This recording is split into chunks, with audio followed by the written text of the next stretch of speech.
Alright guys, now we're going to finish up our study of the American Civil War with the last few battles. Now following his victory at Vicksburg, General Ulysses S. Grant is promoted to full command of the entire Union Army.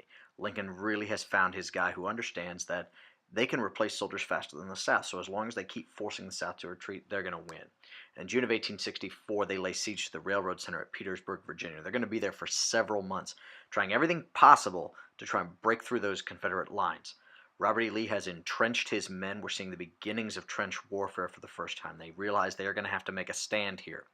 And here you see some of the Confederate trenches and their defenses in there. These men were just packed in there, not much food, and there was really no way to break through. In fact, the Union tried to break through by blowing a hole in the Confederate lines of what comes to be known as the Battle of the Crater. All right, that's it.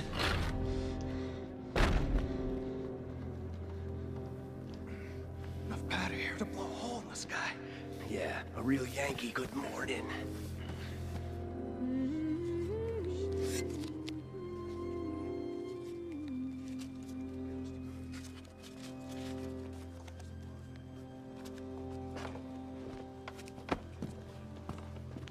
That old book of yours is in shreds.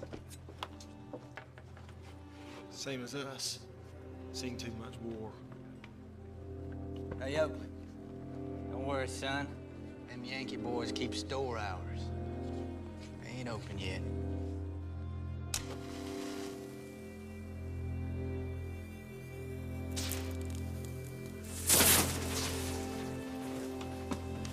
Close it up.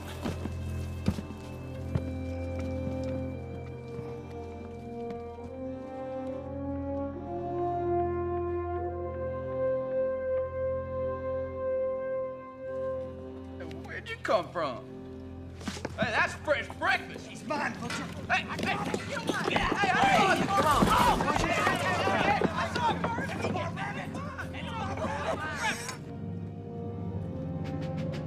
Get your paws off my rabbit! Get your paws off that rabbit!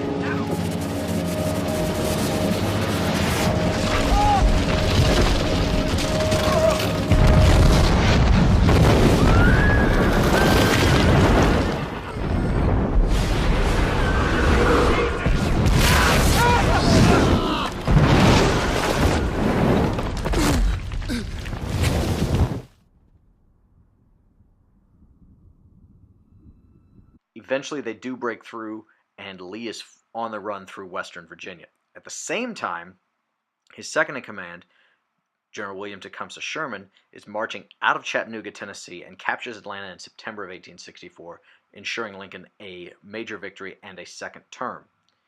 Sherman practices total war, destroying everything in his path, and he announces that he's going to make a march to the sea, to the city of Savannah, Georgia. And they cut a path of destruction about 50 miles wide, burning and destroying everything in their path. It was basically the beginning of the end for the Confederacy. They could not withstand this anymore.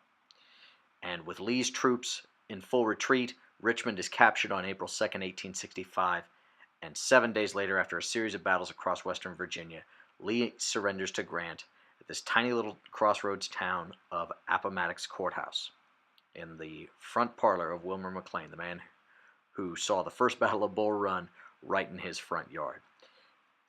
Generous terms were offered to the South. The men could keep their horses. They just had to give up their weapons and return home. The officers were allowed to keep their weapons. The opposing armies saluted each other, and the war was over, with 620,000 people killed, including 37,000 African Americans. Another 500,000 were wounded. Billions of dollars were lost in infrastructure in the course of fighting this war. In the end, with the freeing of the slaves, certainly that is the big positive that comes out of this, but the death toll is just enormous. It does reunite the nation and end slavery, but it is going to take a while for those emotional wounds to heal. Thanks guys for paying attention. Hopefully you took good notes, and we'll see you tomorrow.